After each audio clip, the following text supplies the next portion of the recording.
अब उसमें क्या है, दूसरे जने देख लेके अपनी दुकान खोल लिए, वो इनका नशा उतारते उनका नशा उतारते बोल के उन्होंने एक प्राइवेट जो है सो दुकान खोल लिए है। तो अब लिमिट क्या है कि महीने में 1 लाख रुपए चार्ज करते हूं प्राइवेट रिहेबिलिटेशन सेंटर वाले, क्या उन्हें महीने में इनको 1 लाख देने से अच्छा उन्हें 25,000 की पी लेता। रजा सर, आजकल जो ओल्ड सिटी में ड्रग्स मेनिया की बात चल रही है, हम जैसा देख रहे हैं सोशल मीडिया पे भी, तो उसमें आप क्या सोचते हैं, क्या संदेश देना चाहेंगे? इस संदेश क्या है, उसमें एक बात कि वहां पर गवर्नमेंट का डी एडिक्शन सेंटर, रिहेबिलिट सेंटर जो भी है, तो सरकारी सेंटर एक ही है, institute of mental health IMH। तो वो अब वहां पे 100, 1000, 10,000 वो कितने शराब पी के आते हैं क्या है वो तो मेरे को नहीं मालूम, लेकिन ये है कि अब उसमें क्या है, दूसरे जने देख लेके अपनी दुकान खोल लिए, वो इनका नशा उतारते उनका नशा उतारते बोल के उन्होंने एक प्राइवेट जो है सो दुकान खोल लिए है।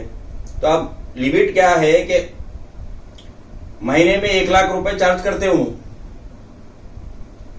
प्राइवेट रिहेबिलिटेशन सेंटर वाले, क्या उन्हें महीने में इनको 1 लाख देने से अच्छा उन्हें 25,000 की पी लेता। तो गवर्नमेंट की हालत यह है कि एक ही है इंस्टीट्यूट ऑफ मेंटल हेल्थ। अब 2017 में डॉक्टर उमाशंकर का उनका एक बयान आया था कि भाई ये लोग आते हैं और पहले तो इसमें ये ड्रग व्रग का चक्कर नहीं है, वो खाली जो शराब वराब पी लेके जो पड़े रहते हैं वो उनकी बात है। तो अब उनका उतारने का है तो उनको जो है ग्लूकोज देके वो उतार देते हैं बहरहाल उनको। अब उनको उतारे बाद से अब उनको ग्लूकोज चढ़ा के, मैं नहीं बोल रहा हूं, ये डॉक्टर उमाशंकर का बयान है। तो उसके बाद अब उन्होंने 1-2 दिन इनके रहते वो गवर्नमेंट के सेंटर में। अब उसके बाद वो जब बाहर जाते तो फिर उनको परेशानियां ऐसा घेर लेते, उनकी बीवी वहां से फोन करते, उनके बच्चे करते, नहीं तो उनके किसी को पैसे बाकी है उन्हें फोन करते, नहीं तो किसी की। तो बहरहाल अब वो जो एंग्जाइटी लेवल उनकी जो परेशानी बढ़ जाती है डिप्रेशन में, तो फिर उन्होंने जो है जरा हल्के होने को फिर दुकान को चले जाते हैं बॉटल लेने को। तो ये डॉक्टर उमाशंकर का बयान है, ये गवर्नमेंट सेंटर रिहेबिलिटेशन से। तो यहाँ पे प्रॉब्लम ये है कि ये जो ड्रग व्रग की आप जो बात कर रहे हैं, तो पहले तो सेंटर में ये ड्रगा व्रगों का उतारने का नहीं है, पहले तो वो ड्रग सेंटर का कुछ करना है चाहिए। ये दूसरा ये एक सेंटर से क्या होता है, ये आप 100 में 1000 में शराब के लाइसेंस देके आप एक सेंटर खोलते हैं आप गवर्नमेंट का, वो प्राइवेट सेंटर अलग है, फिर वो 1-1 लाख लेने वाले महीने को। इनको पहले डिप्रेशन के, इनकी एंग्जाइटी, इनकी जो बेचैनी होती है, तो उसका इलाज, उनके जो बाहर के परेशानियां होती तो वो इलाज पहले करके उसके बाद उनको जो है ये नशे वशे से हटाने का जो है उमाशंकर साहब ने एक बात बताई थी। अब वो ये देखिए, ये ड्रग व्रग, ये शराब वराब, ये एक दिन में बड़ा सो नहीं है, ये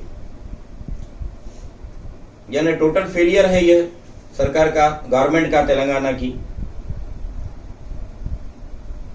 क्या उसके बाद आप इतना बढ़ गया है कि वो है आप वहां पे कैंप लगा रहे हैं, वो वहां पे फलां से बात कर रहे हैं, वो ये क्या करना क्या नहीं करना।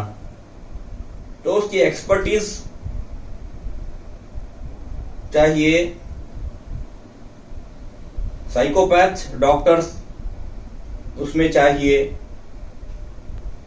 इंफ्रास्ट्रक्चर चाहिए।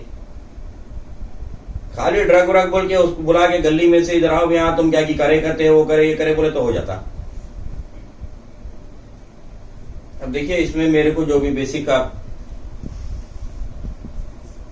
नॉलेज है,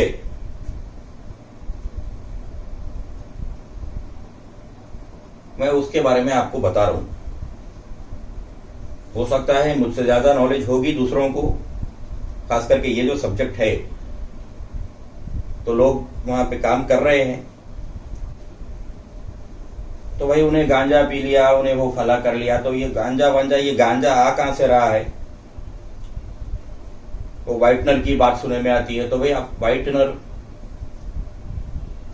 तो वो अगर कहाँ मिलता है, वो अगर कहीं मिलता है स्टेशनरी पे, तो फिर वो भी कोई होना चाहिए ना, वो स्टेशनरी वालों को पूछना चाहिए ये वो। अब ये व्हाइटनर जाके इन्हों जहाँ बनता वो कंपनी से तो लाके नहीं पी लेते ना।